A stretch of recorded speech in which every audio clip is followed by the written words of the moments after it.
Hey, well, first and foremost, welcome to Unpack Ray. I'm your host, Norris Pope Johnson. Unfortunately, DC Bettis is out this week, but we will try to press on without her. We got my man Phocus Phil hopefully coming in to save my ass so we don't have to talk to me for an hour of non-content. But we're going to see how this works. First and foremost, salute to our YouTube family. The current YouTube for the month of June is 8 new subscribers, 326 total views, and 2,389 minutes watched.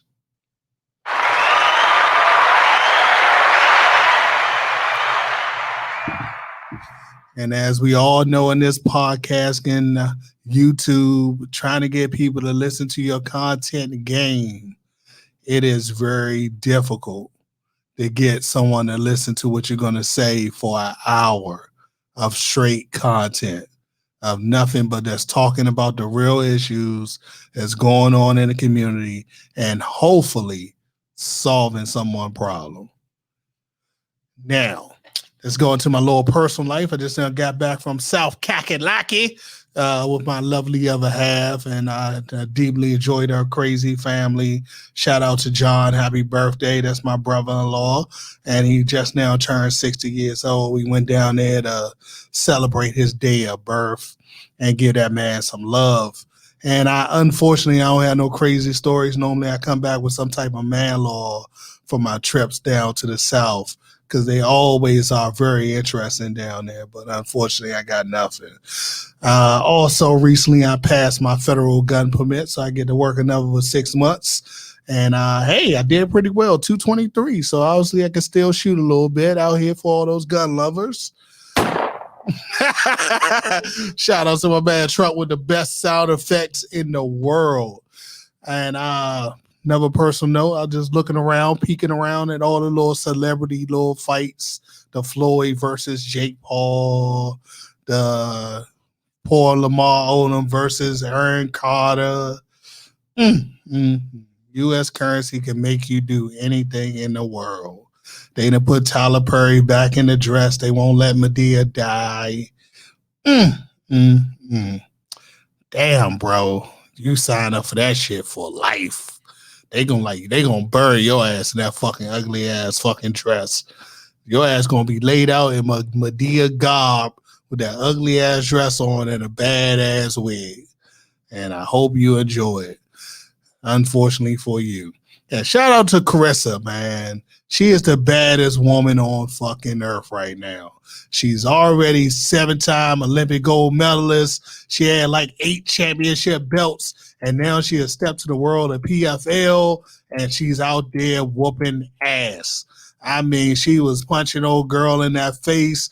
She had her on the ground. She was doing her damn thing. Shout out to Carissa. No one can never take it away from you. You are the baddest female right now on the planet Earth. And I hope Layla Ali jump out there, come out of retirement, so you can whoop that fucking ass. Because it's going to be an ass whooping. So I hope she decide to go ahead and jump out there. I remember they had the little beef, and Layla was like, I can whoop her ass. And I was just like, I don't know. She got like 20 years underneath her belt. You kind of old. I don't know if it's going to happen, but man, I will pay to see that ass whooping. All right, I'm going to go ahead and try to figure out some things, make some moves. I'll be right back after this break.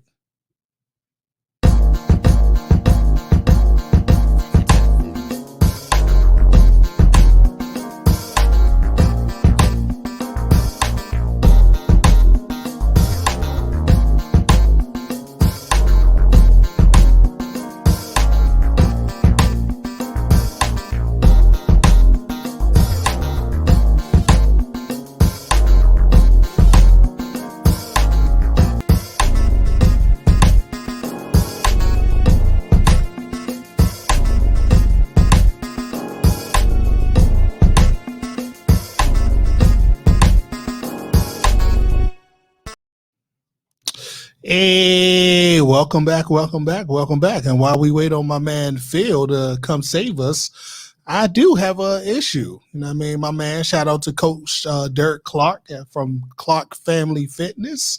He recently posted something. I know everybody's not in the world of fitness, but he recently posted something that was very interesting about the world of YouTube fitness. And he does a lot of stuff out his house. And his house is pretty much a 2-story house with I think like he works out in like the laundry room or something like that. And people were talking shit, like talking about how his laundry room looked like he working out in a fucking dungeon and a bunch of other crap. And it just emotionally disturbed me because you can't look at the fake and expect it to be real. You gotta pay attention to what's really going on in the world and stop looking at the illusions and look at what's really going on with somebody's heart. Ah, my man. What's up, man? What's happening? Man, Phil, he did the walk-in too. Hey. He did the walk-in. First and foremost, welcome and thank you for saving my ass because I was going to sit here and talk to myself for an hour. Hey, man, I'm here, man. Hey, Phocus Phil always say today, man. Hey, man. I want to say thank you, Pope, man, for, bringing me in tonight, man. Well, it was last minute. I had a guest. We was going to talk about immigration and abuse, and he got in a car accident sometime last night, I guess because of the rain and a bunch of other BS. And I was like, I need a guest. Okay. I got to make some stuff happen. I got to make some moves. I got you, man. I'm here. Luckily for me, I'm always a good person. Luckily for me, I'm always a good person, and I can always reach out to someone very last minute and be like, hey, I need you to save my ass because shit about to go bad. Right, no doubt. Now, I know I interviewed you a long time ago, but for those who may not know you, and especially my fan base has grown a lot since the last time we have spoken. Give them a little bit of background on what you're doing out here in the community, because I know you help find missing people. So give them a little background into that. Sure. Well, what we do is I'm an advocate and activist for the missing and murder community. And what I do is I just shed as much light as I can on missing person cases, whether it be children or adults, and whether they be Black, white, Spanish, Asian, Korean, biracial, whatever they may be of nationality. And my show reaches all the way close to London. I've had people even missing in the London area, and they've reached out and called into the show. And what I do, man, I just share flyers. Any flyer of a missing person that's a legit flyer, because we got a lot of scammers and people trying to be a part of something these days. And I just post it. I reach out to the families as much as I can, whoever I can in the family or a friend, and try to bring them in for exclusive interview. And that's not for, I'm not promoting or marketing anything when it comes to my missing segment. I'm really focused on trying to find that missing person. Now I have a great question for you, because recently in the DMV we had a little incident, and the mother claimed her child was missing, and it turned out that she killed her own baby. Now, as an advocate for the missing, how did that make you feel? Did that make you just like, you piece of? Well, in that case, I had did as much research as I could. So the first thing was mental illness. So when she went to the authorities and was questioned, she said the baby was missing. She gave 3 different stories. So in that case right there, Pope, you pretty much know it's something else going on. And then, the kid's dad had mentioned mental illness, some sort of drug usage with this lady or something like that. So I wasn't really surprised. The thing is with me that gets me in the DMV area is no one is held accountable when you have given the authorities 3 to 4 different stories. This person may have a mental illness and nothing is done. They just questioned, released, and brought back home. And a sad case, she killed her own baby. Now, as an advocate in the community, what do you think, or what type of resources do you think we need to kind of help with some of these issues? Some of these people, because I'm having a case right now with a person, not a missing person, but and I'm a manager of a property, but we have someone on our property, And like I said, they're not missing. But what was crazy is the family thought that he was missing. So I had to fly. I did everything on my show. And this person was bipolar, schizophrenic, so many things going on with this guy. Actually, a great guy. But the thing is, Pope, these people can't live alone. And that's the problem. Like, they put them into society like they're regular people. And then this happens. And then they kill their own loved one, their own child, don't even go to jail, may be put in some type of mental facility, or may just be sent back home. So the thing is, sometimes the medication doesn't work. Sometimes they're not taking the medication because of the what the medication may do to them. Then you have people that are mentally unstable. We don't even know, until something happens. So these people can't live alone. I don't agree with, I know St. Elizabeth back in the day, that was like a jail, so they've tore that down. They're doing some other work over there. But even with that facility, but so much you can do. Because if you notice, a lot of those people, men and women, were on Martin Luther King Avenue all day long, Good Hope Road in that Ward 8 area, still causing problems. But people knew we'll walk past him. Oh, he come from a crazy house or whatever it may be. So these people need to be monitored. These people at the hospital, when they found out that this person is pregnant and not mentally stable, we need to have a law, something put into place. This lady needs to be monitored throughout her 9 months of pregnancy. When you have that baby, the baby needs to be maybe taken, maybe put up for adoption, because the person is not mentally stable. And it's funny you asked me this question. I was at the gym with a guy and we were working out. He said, yeah, man, I met this girl. We talked for about a week. He said, things happen. We're adults. He said, we slept with each other the following week. He said she ended up pregnant. I didn't know that she had was not mentally stable, bipolar, schizophrenic, 2 other kids, and now she has his baby. And he just gave me, Pope, just a piece of her mental illness. And one thing that she did, that he told me that she did, I said, you need to get custody, man, of your baby. Yeah, man, I'm trying, I gave her a check. I'm trying to pay her child support every month. She takes the money, rips it up, throws it back in my face. Now, Tori know, and Pope, ain't no black woman ripping no money up and ripping no checks up and throwing them back in your face. You got a mental problem, in other words, and not trying to be funny, but I'm just talking some real stuff. And I try to talk to this guy, Pope, and I see him at the gym, and every day I see him, I'm gonna talk to him. I'm gonna talk. So I talk a hole in his head. You need to get custody, man. Some days she don't take her medicine. I think his kid is 4 years old. She has 2 other older kids. Told me he walked in on her one day, cussing the kid out. Sit the F down, shut the F up, and just going and going and going at a 4-year-old. And I said, I'm gonna be honest with you, sir. I said, at this point, your kid is in danger. I said, if you go to the courts, not taking medicine, and she has mental issues, they're going to grant you, the child, and that's what you need to do. So hopefully, that's what this guy does. So I talk to these people personally, man. It ain't no game.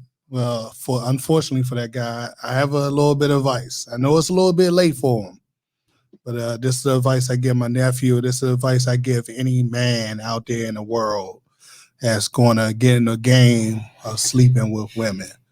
CVS, Walgreens, Rite Aid, local liquor store, and in case of emergency, if it's super late and all those options are closed, go to the gas station, get what you need to get, and you can get some pills to help you last a little bit longer. And make sure you get the Red Bull just as the icing on the cake. Now, for that young man, I've never been in these situations where I got the wrong person pregnant. Mm-hmm. And Lord, thank God, Father Jesus. But I would suggest to him that he definitely need to go to the proper resources. Now, as Black men, I noticed that we don't like to get to court in our business. Mm-hmm. I have a buddy who had kids by the wrong woman. Mm-hmm. And he always said to me, I don't want the white man in my business. Mm-hmm. But sometimes You got to put other people in your business Yeah. because you need the proper resources. And as men in general, it's already hard enough to get your kids. So why leave your kids in the hands of someone who's unstable? Right. Now, my main question is, I have a friend who works in like a house, and she monitors people overnight. Right. And she's like a counselor. Okay. Now, do you think we need to hire more people like that in the community to monitor people within their home to kind of give them the resources they need so they can live on their own? I don't suggest living on their own at all. And I'm gonna be honest, those people need to be evaluated. You know, I know a lot of them, a lot of females that work in these homes. Some leave early, you know, some not, and some are frustrated and mad with the clients and not doing everything they're supposed to do. Some of them let those clients run wild, you know. Mentally potent, man, like this is so serious. Like it's so serious across America. Like it has to be heavy evaluation, like for these people working with these people with mental illnesses. And that's just straight up. And I mean, everything from IQ tests, everything from tests, how patient are you? You know, do you have the right education to help these mentally people that are not stable as far as asking them the right questions, knowing their medicine, why they're taking their medicine, the times that they're supposed to take their medicine. Like these things are very important. And these people, I work with them. Some of my clients on my property that do these type of jobs. And I'm quite sure that a lot of them are not educated to where I mean from top to bottom. Yeah, they are a babysitter, a monitor, but you need to know and you need to be educated because you need to know how to deal with these people. And some people, I mean, you got to even talk to them a certain type of way to get them to, you know, abide by the rules, or to get them to calm down, to get them to eat, to get them to bathe, to get them to take their medicine. So many, you know, so we got to educate our people, man, and really evaluate the people that we even have working in these homes. I'm sure you heard of some cases where you have these people, these sit-in nurses or whatever they call them, and they have been violent towards these people. Yeah, I've heard of people, these drivers driving the Metro, no disrespect to Metro Access, but even with them, you know, being violent toward their clients that's riding, you know, their patches and stuff like that. So yeah, I know people have had issues with Metro Asset and they leaving them on the side of the road. Exactly, right. And a bunch of other crap that goes on. Now, my main concern is like with the mental illness and like, perfect example, in my neighborhood is a young man who used to live with his mother. He's mentally ill. His mother passed away, and now he's just in the community with no resources. And I always say to my wife, what can we do about this issue that we can get him some type of mental counselor or some type of home or some safe place to stay, because he's just on the streets. And he has no one now because his mother, before she passed, didn't set up the proper resources. So you in the game. What can we do if, Lord forbid, something happened, you pass away, you have a mentally challenged child, they need some type of help. Now they on the streets. What can we do? Well, my thing is always has been reaching out to your local officials. And I know that it may not sound realistic, but you got to write these letters, man, and you have to call the right people. You got to reach out to your local officials, man, your people that are putting these laws in place, these people that are in charge of legislation on a local level. Hey, look, we got somebody walking around this community. If it's a mayor of that city or councilwoman, whatever it may be, we have somebody walking around in this city, walking around in this town that is mentally ill. Mom passed away, may not have any family. This person could really hurt someone or harm someone. Don't want to keep calling the police on them, because what's going to happen? They're going to take them to the crazy home, shoot him up with the medicine. Now, once he's back normal, he's back out, you know? So we have to smarten up also and become, and it's not snitching or telling on anyone, but just trying to keep the community safe and make sure he's safe. So the only thing I can say is reach out to someone on a local level, write a letter, go to a municipal building. Hey, what can we do? And of course, they'll send the police, they'll send an ambulance, they'll take them to the hospital. But what is being done after this? And that's what I mean by laws have to be changed. Like, I mean, I'm sorry. I know we look at them. They want to be looked at as normal people, but they aren't normal people. So they have to stay in these facilities, and they have to be monitored. Like so many people on Martin Luther King Jr.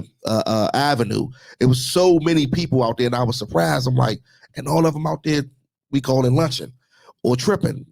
Nobody monitoring them because they look at them like, oh, well, they're adults, so they just let them free and do what they do. So what happens when they have an episode? What happens when they hurt themselves or hurt somebody else? So, I mean, even like the guy I'm telling you, on my property, it's crazy, man, because it's like this is the only place he knows. The only place he knows. And he comes back. All he knows is I'm in a program. They're paying for me to keep my apartment. I live here. This is my apartment. He doesn't know that he's out there like tripping. He doesn't know. He thinks this is normal. Then I'll see him the following week. Hey, Phil, how you doing? Everything is good. But the week before, mom said, he forgot to take his medicine. And I'm like, well, what can you guys do? And I'm gonna be honest with you, Pope, it's like nothing. So you don't think it's nothing in society as a whole that we can do as a community to kind of help these people? We got to reach out. Like I said, we got to reach out to the local officials, but it has to be done collectively, and we got to take it old school, like put letters on people's doors. Like they used to say, call 611, call 411, like call these numbers, and look, we have a problem in this community with, take them to, I don't know, we would go to maybe a hospital and speak with someone, maybe go to the Department of Social Services and speak with someone. But then once again, I don't know the answer to after this medicine is given to them, then they're back calm, they're back normal for a couple of days. Now, maybe we can, as a community, I'm just shooting out this off my hip. I could be wrong, but I would like to see as a community, like my wife had an idea, we build a home for like children and elderly people to connect in one location. Because you have all these old folks with no one to love them. We have all these children with no one to love them. Let's put them together in one location and let them love on each other. And maybe for the mentally ill people and the people who are actually homeless, who are mentally ill, maybe we can get them cleaned up. Maybe we get them back on their medication, and maybe we can find counselors who really want to help them stay on the right path. Do you think that will work? I definitely think that will work. And with the counselors, I think more so, I'm gonna be honest with you, Pope. I'm not gonna say I wouldn't pay them, but it would be more so to me a nonprofit organization, and it would be volunteers. See, a volunteer is gonna do it without getting paid and not worry about the money because it's going to come from here. So then you'll see who's real, because those people get paid good money to forge time sheets and everything. We done this and we done that, and that's not really the case. So if we have some people, I think, volunteering, let them know that it's nonprofit, even some older people that may be retired, looking for something to do, maybe some younger people use this as an intern that's in college for mental illness, getting educated on it. I think that will work too. I mean, and that's the thing, because if you pay them, people are looking at it as just a job, just a paycheck. And mental illness is 24/7 job, 24 hours a day, 7 days a week. Anything can happen. That's just so sad. Yep. I hope we can fix this issue. Another issue I've been knowing, I know you're a city advocate, and I've been noticing that even my nephew texted me a few days ago with the crime that's going on in the city. Wow. And people breaking into cars and carjacking people and robbing people. Now, do you think this is an issue because of the pandemic, or you think these issues already existed and now it's just more real because people out here, they hungry and they want to eat by any means necessary? Exactly. So why do you think we have more like crime, like blatant crime? Like, I don't care to have crime. Yeah, I think the pandemic, it doesn't have anything to do with it. I think just more police presence. I'm gonna tell you one thing that I am working on, let you know a little secret, is police reform. And I'm talking to a couple of guys. I can't say names, but what I want to do is I think it will work if we had police officers in these communities that are from the community. And then the youth can better understand them. Like, I think part of the problem is you got police officers that know nothing about our culture here in the DMV. They know nothing about these people. A lot of them are educated with people with mental illnesses. So you have a group of the youth that's totally taking advantage of them, knowing that they're not going to do anything. So I think with policing, we got to get better with policing and have some police officers that are from this community, understand this community, really want to make a change in the community, and that people are going to respect.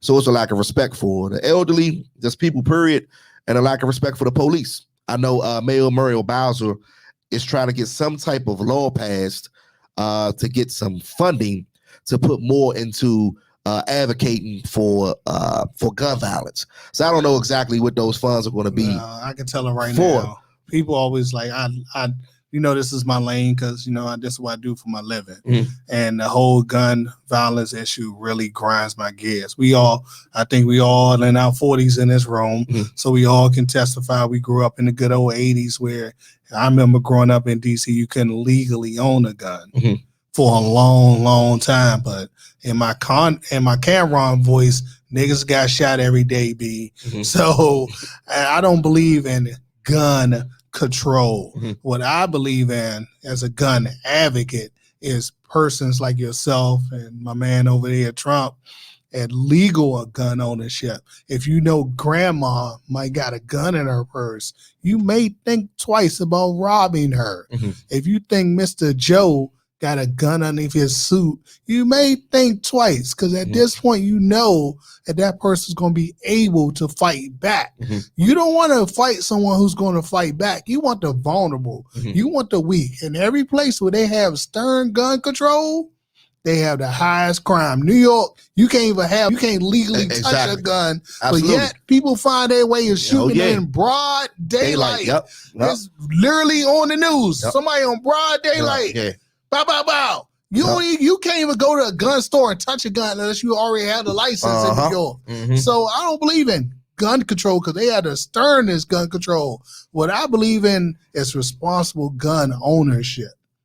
That's me personally. You can do whatever you want to do. It's your freedom. I mean, you're saying you think that would deter? I think some of the people. I think you would think twice before you run up in someone's house if you knew it was a possibility that you may not be coming out. Like, for example, a few weeks ago, I told Trump and everybody else right in his ear, in my neighborhood off of Frank Tippett, these guys had every evil intention on probably killing this person. They had zip ties, they had blindfolds, they already staked out this person's house once, and they knew he was home, and they still were ready to come up in there. And the only thing to say that man, his dog was barking, and he went to go get his legal firearm and got to shooting.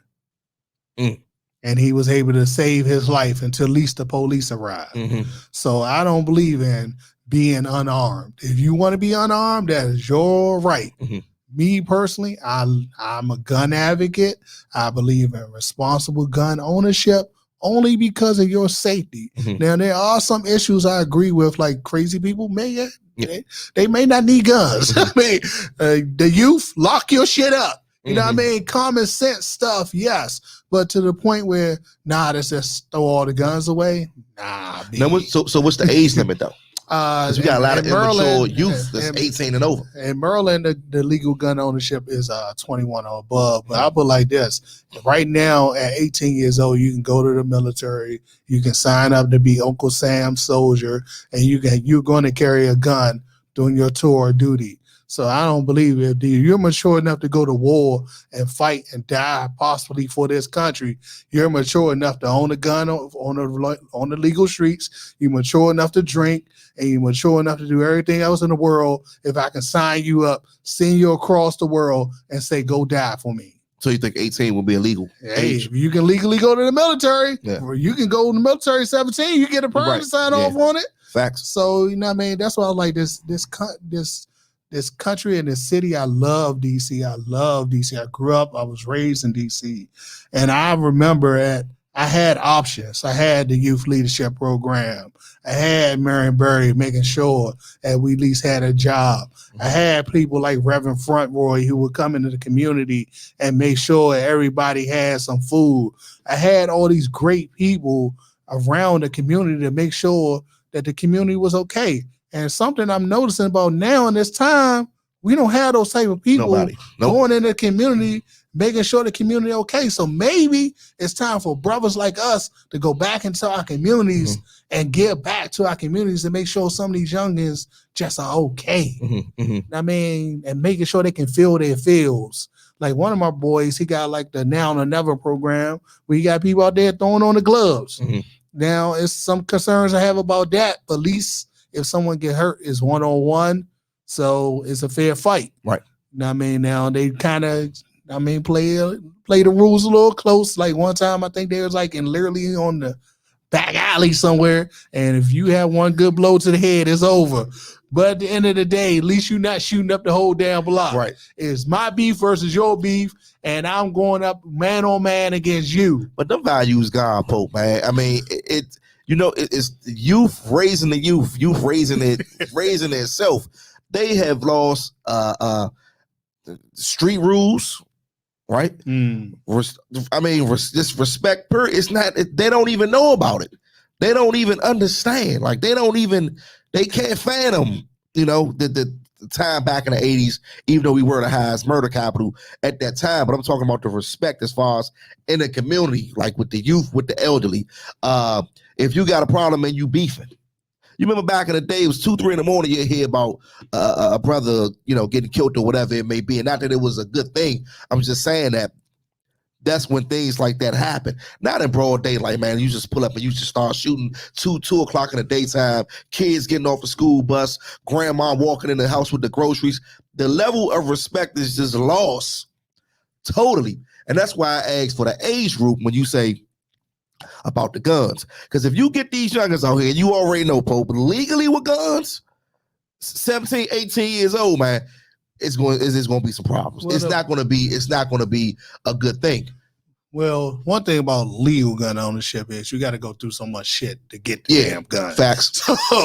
Yeah. So by the time you get the gun, you may appreciate it a little bit more. Yeah. And one thing about most people, like we all came up during the good old days where we had to be mentally tough. You had to go to some type of mental challenges in your life. And I think this world right now is so soft, giving people trophies for nothing.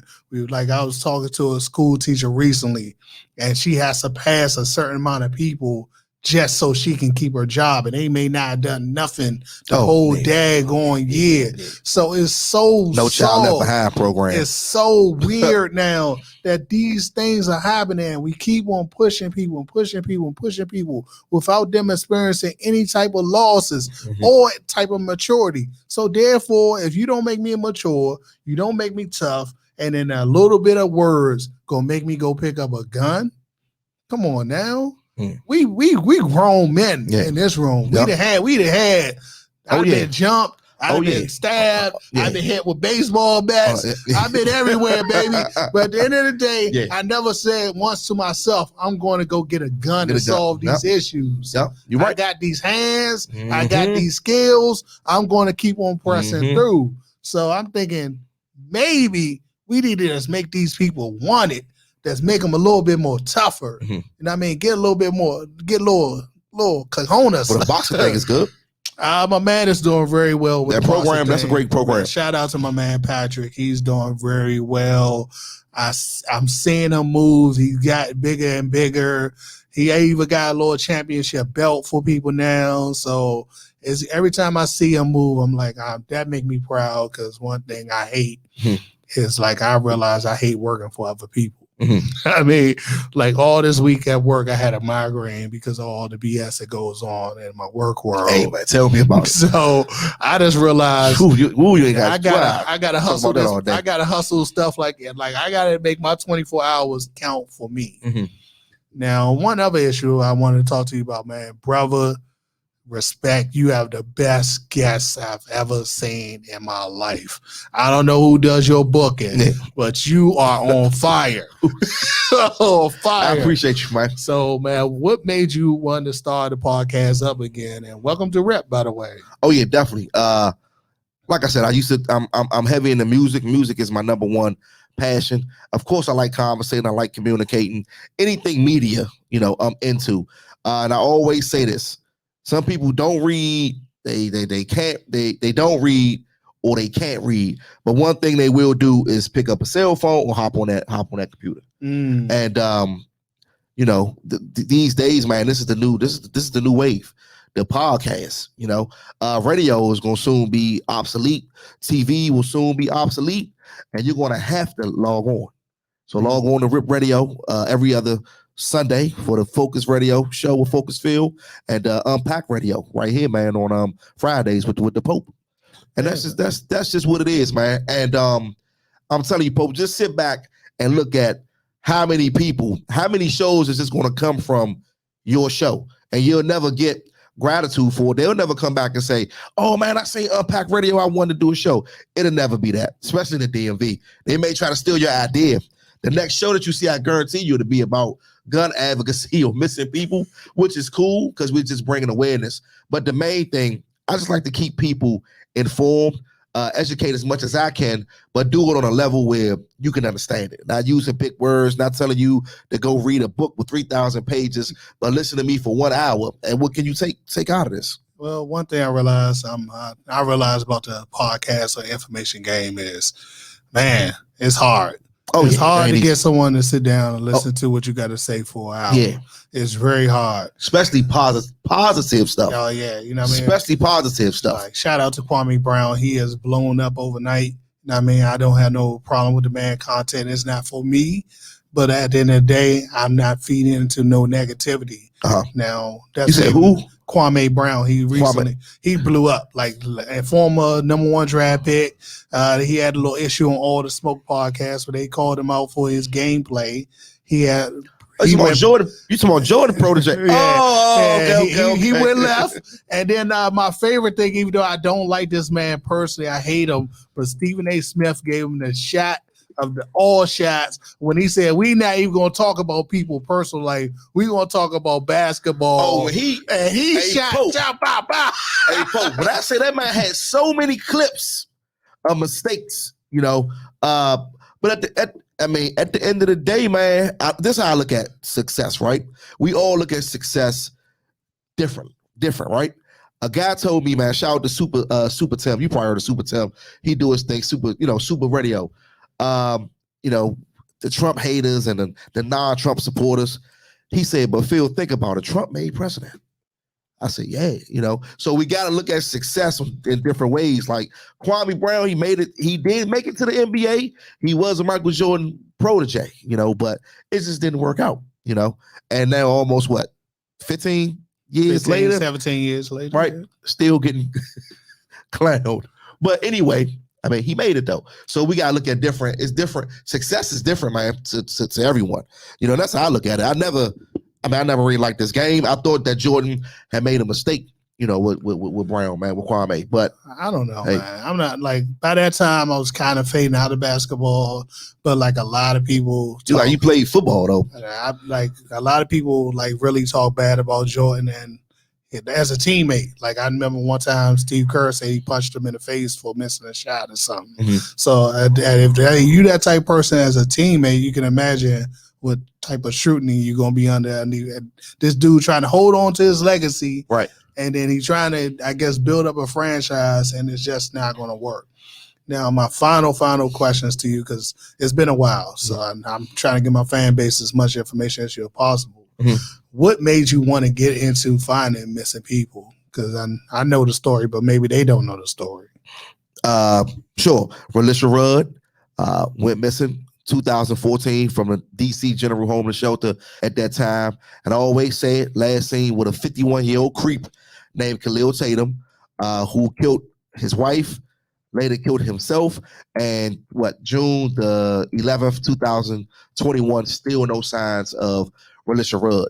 And that was a case that shook up the city for a small amount of time. Now we talk about the pandemic and COVID for 18 months straight, every single day.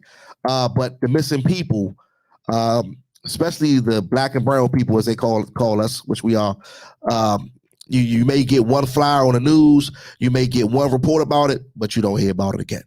And what happened was my co-host at that time, she said, "You ever think about missing people?" She said, "I always wanted to advocate for missing people and young Black girls that were not as fortunate as others growing up in the hood and the projects, and they got to do certain things just to survive, and they may come up missing.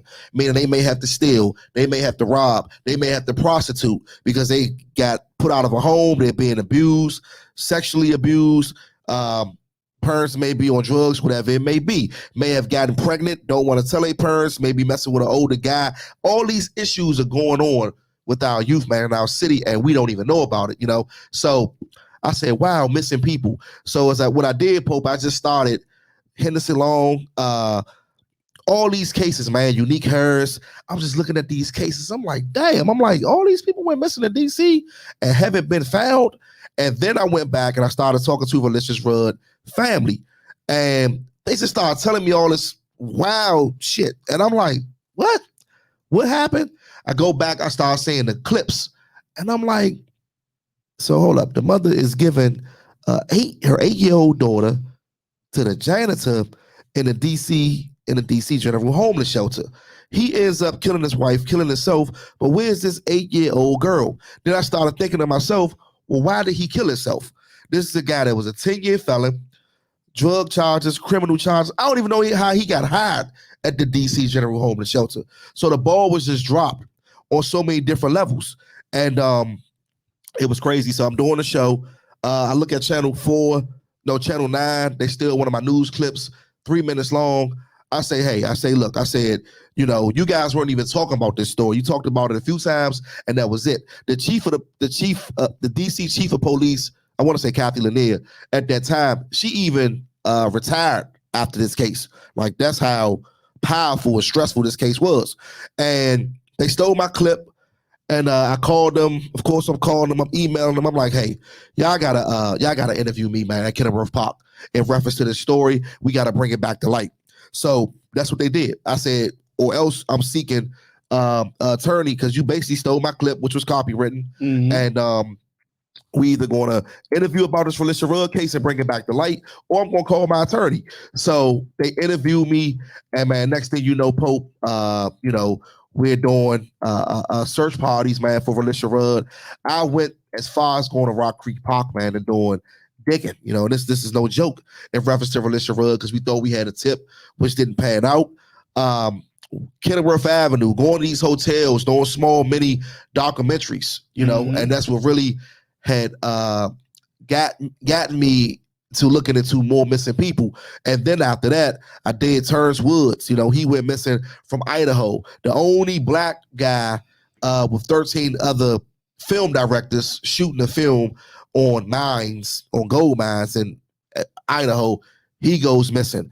Another lady, she's been missing now for 22 years. She was getting married 2 weeks before she went missing. To no avail, still can't find her. Found her vehicle with blood in it 8 miles away from where she went missing at a laundromat. We had the case last week of Deja, which thank God, she was found and she came home. She was home safely. Unique Harris, the guy's been arrested. She's been missing for 12 years, but nobody. The list goes on and on and on and on and on. And the thing is, I can't even talking to these families. I'm like, what are they going through every single day? We got Michael Muse, the ex-player singer from the go-go band Rare Essence. Son's been missing from the same, kind of the same area I stay in the Oxon Hill area. He went missing, was seen 3 to 4 years after he went missing at the Magic Johnson movie theater with a group of guys that his godfather had never seen before, trying to actually grab his godson, talk to his godson to bring him back home. He said that his godson wasn't even in the right state of mind. I mean, some buff dudes that basically he was walking with that manipulated him to no avail, still missing. So. Now, do you think some of these people have been trafficked where they may not be missing? They may just be somewhere in some foreign country being molested or raped. Yep. In his case, pedophile. Definitely. In his case, he was with a group, and I can say it now. It's no longer in existence. It was called City something. It was a sex site. In other words, it was a sex site for teen boys. And his dad actually found this out later on. And the great thing about Focus Radio, Pope, I ain't even want to lie to you. These people have done interviews on TV, on the radio, and have not given as many details as they give when they get in the studio with Phocus Phil. And he told me that his son was going with some guys that were, this site was set up, they were pedophiles, was set up for young boys sleeping with men, and they were paying them. And to no avail, that site's been taken down. FBI has looked into it. PG County Police has looked into it, and they can't find anything. People have been questioned, but not charged with anything. And I'm about to mess your head up with this, Pope.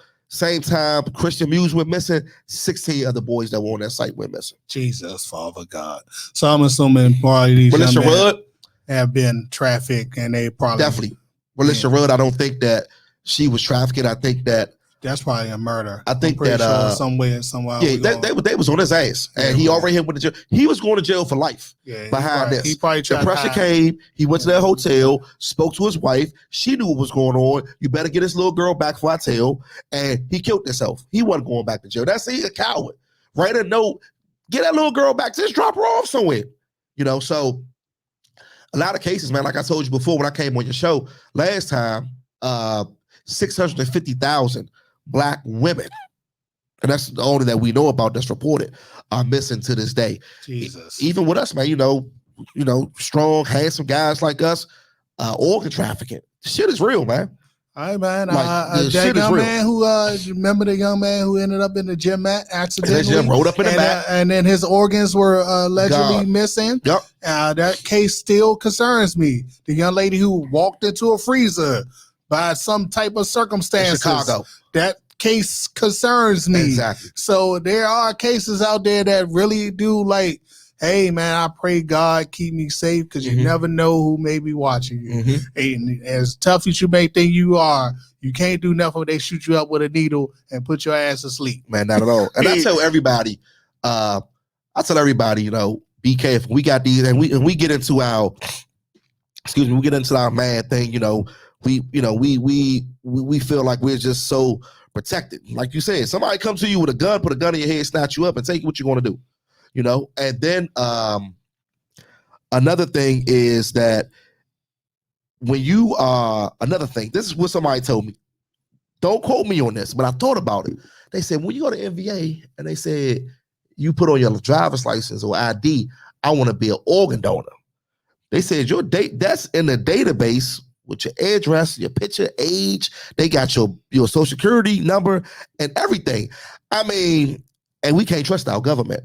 And I'm gonna leave it at that. Let them read between the lines. I had an issue within my married family where they had a family member who passed, and he was an organ donor, I believe, and he did have a massive heart attack. But I still believe, from the story I heard, they didn't do probably everything they could.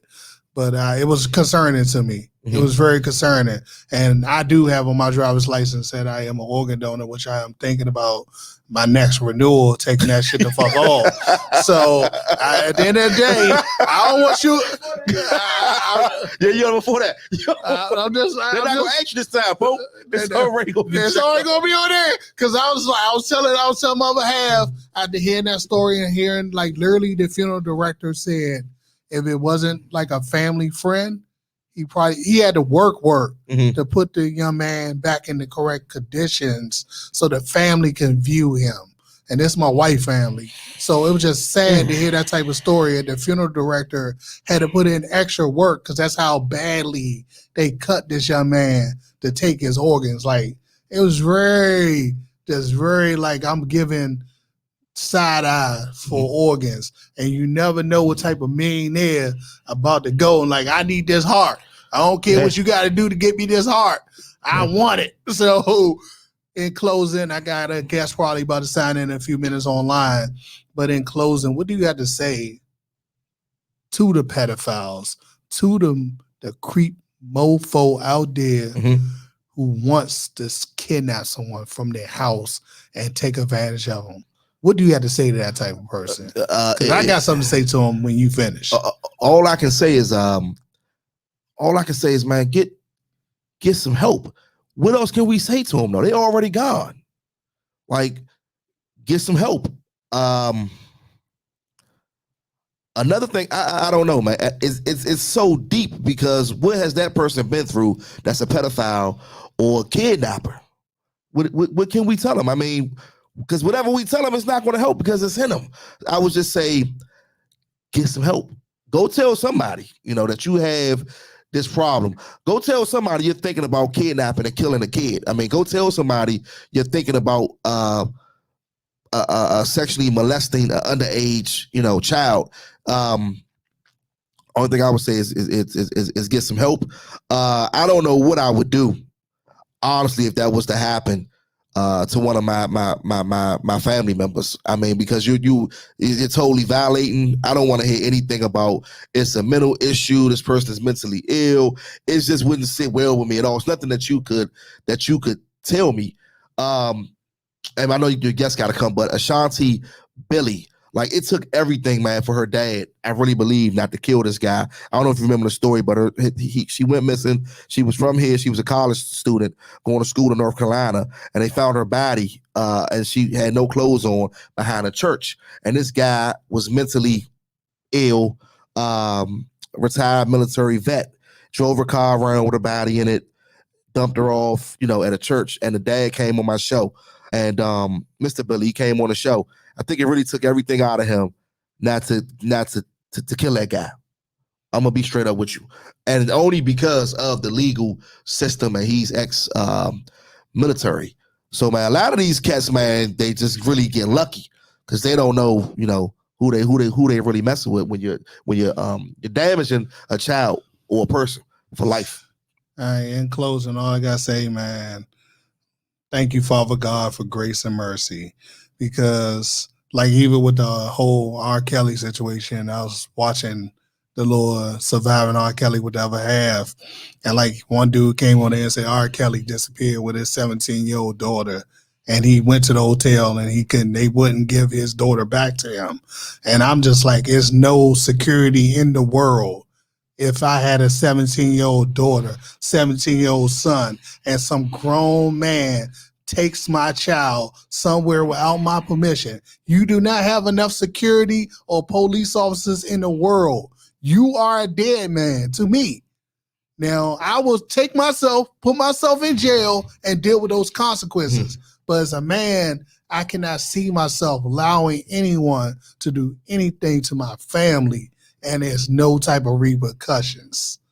That's just me. But not that. But you know what? I know we got to get out of here. But you know what? You need to do another show. We need to speak specifically on that, the R. Kelly thing, and not to keep on bringing him up. But we need to specifically speak on that because, man, you gotta look at them parents too. And I understand what you're saying, but you gotta look at them parents too. I looked at it. Some of them, no, he's a pedophile. Don't get me wrong. But, man, a lot of these parents are messed up they was too, in man. it. Because I listened, like, it was only one mother who went to a hotel. It's like, I'm not freaking leaving. I will burn this joint to the ground. Yeah. I'm not leaving. So I shout out to that one mother. Yeah, shout out to the one mother, right? Shout out to the one mother. It was like, I will burn this joint to the ground. She got her daughter back. Everybody else. But see, Pope, that's what I say. But Pope, that's what I'm saying, Pope. It's deeper than what we think. Like with the Aaliyah situation, so many of them cases, man. It was like the money ran out. We'll have to talk about this another time. I mean, so before we that's another topic. But go ahead. Before you go, Phil, man, please give all your information because once again, welcome to Rep. So please give everybody information. You already know what it is, man. Every other Sunday, I'm back here on June 20th. Got Dave Carter, one of the funniest mans in the DMV, coming on. Log on to Rip Radio LLC to log on to Phocus Radio. That's all you got to do. You can look me up anyway. Instagram, Facebook, Twitter. Just type in Phocus, PHOCUZ. You already know what it is. Man, first and foremost, thank you for coming in again. Thank you. There was some great content, and you saved my buttocks. You already know what it is. Great save, brother. Great save. I already know what it is. I did not have to sit here for an hour and talk to myself about issues I want to talk about. I think you did a great job once again, and we definitely will be talking about this R. Kelly situation in full. He's trying to get out of jail too. Hey, let the brother out. He got a few ass I think it was to collect on. I thought it was a rumor though. Yeah, and I thought he got out too. All right, but see you guys next time. We got Brenda Williams coming on, and she wrote a book, and we're going to be talking all about her book. So salute till next time.